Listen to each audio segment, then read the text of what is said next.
Selamat pagi, kembali lagi pemirsa podcast SMP Negeri 1 Prenghapus. Kembali lagi kita podcast hari ini gitu ya, tanggal 17 Januari, kembali dengan dua pembicara kita yang anggun-anggun dan cantik-cantik gitu ya. Sebelum memulai, perkenalan dulu ya Bu Kumara sama Bu Rahayu. Yuk, saya kenalan dulu satu persatu biar nanti kita ngobrolnya biar enak dan nyaman gitu ya Bu ya. Pagi Pak Rani. Pagi Bu. Perkenalkan, saya Kumara Kiramita Dewi, sarjana pendidikan. Saya mengampu mata pelajaran IPS kelas 9 di SMP Negeri 1 Prenghapus. Oke, di lereng yang satunya yang cantik cerita gitu ya, ibu-ibu yang gemes gitu ya. Alhamdulillah, selamat pagi Pak Rani. Selamat pagi Bu. Perkenalkan, nama saya Rahayu Sulistianingrum, sarjana pendidikan juga. Saya mengampu mata pelajaran IPS kelas 7 di SMP Negeri 1 Prenghapus. Oh iya, oke, guru IPS ya, double IPS. Sebenarnya triple ini ya, saya juga kelas 8, kelas 7. MGMP apa gimana ya? Ya MGMP secara tidak langsung podcast gitu ya. MGMP tapi podcast gitu ya, nggak apa-apa sambil ngobrol-ngobrol santai gitu ya. Hari ini kita akan membawakan tema yang cukup menarik gitu ya. Mungkin yang paling berat ya di antara materi yang lain karena kita harus menghafal gitu ya.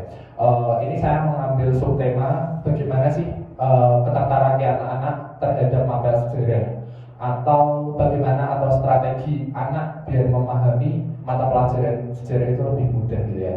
Pertama saya dari Bu Kumara atau Bu Rahayu dulu nih ya. Pertanyaan ini ya. Nanti menurut versinya jenengan atau Bu Rahayu atau Bu Kumara bagaimana gitu ya biar anak-anak itu lebih interest terhadap mapel sejarah gitu ya. Monggo Bu dijawab dulu Bu. Ya. Tadi yang pertama, bagaimana ketertarikan anak-anak mempelajari mata pelajaran IPS sejarah. Ya. Kalau dari pengalaman sendiri dari kelas 7 itu mereka itu sebenarnya tertarik dengan sejarah. Karena apa?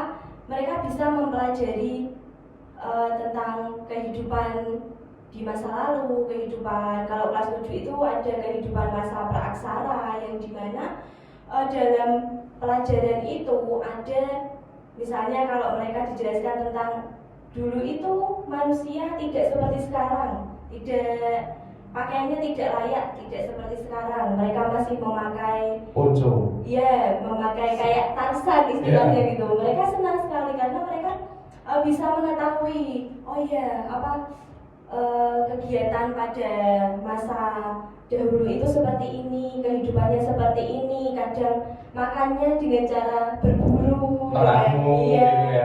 Kehidupannya itu juga harus pindah tempat.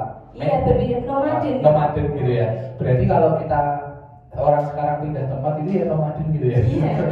Kan karena pindah tempat-tempat juga gitu ya. Yang kedua tadi tentang strategi. Bagaimana mereka itu bisa senang belajar tentang IPS. Kalau dari pengalaman pribadi juga, saya biasanya bisa menerapkan kalau materi IPS itu kan luas ya, banyak membaca. Dan kalau disuruh membaca terus-terusan, pasti anak-anak itu bosan. Jadi strateginya gimana Bu Ayu? Kita bisa membuat misalnya ringkasan materi dengan media mind mapping, atau kalau mind mapping itu kan berbentuk peta konsep. Jadi kita bisa membuat poin-poinnya, kemudian bisa anak-anak dengan kreativitasnya masing-masing bisa dituangkan dalam buku IPS, atau kita juga pernah membuat scrapbook, istilahnya zaman sekarang kayak gitu. Itu bisa nanti ada gambar-gambarnya juga. Jadi anak-anak itu tertarik belajar di dalam materi IPS. Jadi anak-anak itu bisa berkreativitas dan belajar sejarah bersama-sama. Oke, menurut itu Bu Rahayu ya? Itu versi Bu Rahayu gitu ya. Mungkin sekarang kita kembali ke Bu Kumara dulu. Versinya Bu Kumara gimana gitu ya? Kira-kira belajar sejarah yang menarik ini sambil MGMP secara tidak langsung ya Bu ya? Ya, terima kasih Pak Rani. Jadi seperti Bu Ayu, pengalaman pribadi anak-anak tertarik dengan sejarah itu dari cerita-ceritanya. Jadi sebagian anak-anak kan, karena saya ngajar di kelas 9, anak-anak sudah mengenal, oh ada Majapahit misalnya, Iya. kerajaan yang saya contoh. Iya. Ada Majapahit, ada Mataram, ada Singasari dan lain-lain. Anak-anak itu hanya mendengar namanya, tapi anak-anak tidak tahu ceritanya. Jadi kita ambil, biasanya kalau sejarah tentang kerajaan, saya beri tugas dulu. Jadi kebiasaan saya sebelum mengajar itu, materi belum dimulai sudah saya kasih pertanyaan tentang materi itu. Pretest berarti. Iya, Pretest, supaya ya. mereka membaca dulu sebelum dijelaskan atau sebelum dibahas. Nah, setelah itu nanti baru kita bahas bersama-sama. Kalau kerajaan biasanya untuk gampang mengingat, saya kasih tugas satu kerajaan itu saya suruh menyebutkan nama kerajaan, pendiri, kemudian masa kejayaan, raja-rajanya, barang peninggalannya, kemudian keruntuhannya karena apa, dan ketika kita merangkai itu menjadi sebuah cerita yang kita dongengkan ke anak-anak akan tertarik. Misalnya kita tambahin lagi ada semacam perang dalam kerajaan atau apa, anak akan penasaran. Iya. Anak akan, oh ini perangnya apa? Perang Oh ini bisa terjadi, misalnya perang di Majapahit itu perang bubat. Sorry, iya, bubat. Nah itu anak-anak kan, oh iya ternyata ada yang namanya dia Pitaloka, ternyata ada yang namanya Gajah Mada, ada namanya Hayam, semacam itu. Dan nama-nama itu terukir sampai sekarang ya Bu ya? Iya. Contohnya Gajah Mada. Gajah Mada ada di universitas yang mereka taunya hanya nama, tapi mereka tidak tahu Asal usulnya siapa gitu ya. Gajah Mada juga terkenal dengan Sumpah Amuk di Palapanya Ibu ya. Sampai sekarang itu membuat nasionalisme kita itu ini loh Indonesia, ya menjadi kita bahwa Indonesia itu malah dasarnya dari itu letaknya itu ya, letak dasarnya dan sampai sekarang kita menjadi Indonesia seperti sekarang dan ya mungkin kedepannya akan menjadi menyatu gitu ya, meskipun dengan beda budaya gitu ya Bu Mara ya. Untuk yang selanjutnya kira-kira sih ya menurut Bu Mara dan Bu Rahayu gitu ya, ketika sejarah itu diajarkan di SMP gitu ya, anak-anak itu dengan usia segitu sudahkah mereka siap menerima apel itu enggak pada masa usia itu gitu ya, di pembelajaran IPS dengan materi yang beban yang istilahnya harus belajar tentang kerajaan gitu ya, itu hanya yang notabene harus menghafalkan banyak kerajaan ataupun pada masa itu, masa praaksara dan lain sebagainya. Mungkin yang pertama dari Bu Mara dulu, saya dari nanti budaya yang kedua ya, oke? Ya, terima kasih Mbak Rani. Kalau siap tidak siapnya seharusnya sudah siap di usia SMP, karena menurut saya anak-anak itu di masa sekarang mereka literasinya sangat kurang, sangat minim, tidak suka membaca.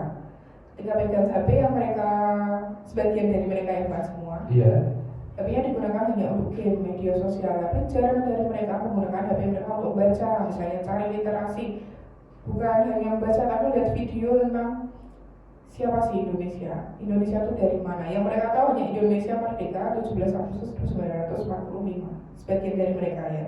Walaupun sebagian dari mereka memang sudah banyak yang tahu, oh Indonesia itu dari ada masa purba, Indonesia kuno, kerajaan-kerajaan hingga Indonesia modern seperti sekarang.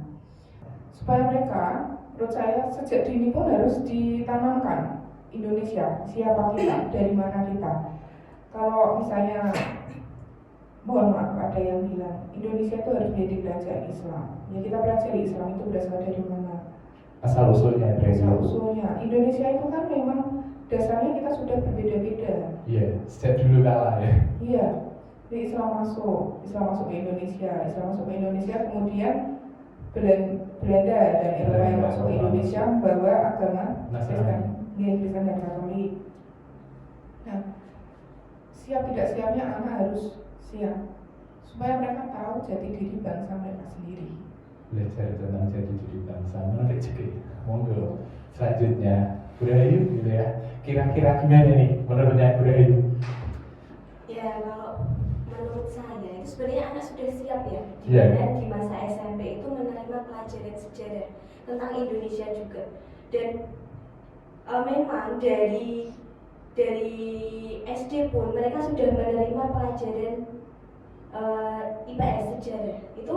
Jadi anak-anak itu semasa SMP itu sebenarnya tinggal melanjutkan atau mengulang apa yang sudah mereka pelajari pada di SD dan mereka kembangkan lagi di SMP gitu. Secara tidak langsung di waktu sekolah SD sudah mendapatkan bekal dasar ya? Iya, Kalau sudah. dari pendapatnya Bu Rahayu dan Bu Kumara itu menurutnya udah SD udah ada, tinggal kita kembangkan dan kita akan belajar bagaimana jati diri bangsa itu sendiri. Gitu Iya ya. betul. Karena sepengalaman saya juga dulu waktu SD itu kelas 5 saya ingat itu udah mendapat tentang kerajaan gitu. Kerajaan apa kira-kira waktu Saya SD? ingat sampai sekarang itu kerajaan Tarumanegara. Di mana Tarumanegara? Tarumanegara itu di Jawa Barat. Jawa Barat. Di Oke. mana Terus raja yang memerintah itu yang mencapai puncak kejayaan itu pada masa pemerintahan Raja Purnawarman. Purnawarman. Purna itu Saya berarti. ingat sampai sekarang. Oh iya. Purna itu berarti terakhir ya. Iya. Purnawarman Iya. berarti kejayaan itu pas pada akhir-akhir Iya. ya sebelum runtuh kerajaan. Oke. Menarik juga ya podcast hari ini kita Bu Kumara sama Bu Rahayu ya. IPS reuni secara tidak langsung gitu ya. Tidak apa-apa. Mungkin podcast hari ini saya cukupkan dulu ya Bu Kumara dan Bu Rahayu. Terima kasih banyak waktunya sudah mau diajak kerjasama dadakan gitu ya hanya untuk podcast ini gitu ya. Terima kasih banyak untuk pemirsa viewers kita di YouTube dan lain sebagainya. Podcast akan kembali lagi dalam beberapa waktu yang akan datang. Terima kasih, sampai berjumpa lain waktu dan kesempatan. Dadah Bu Kumara, Bu Rahayu.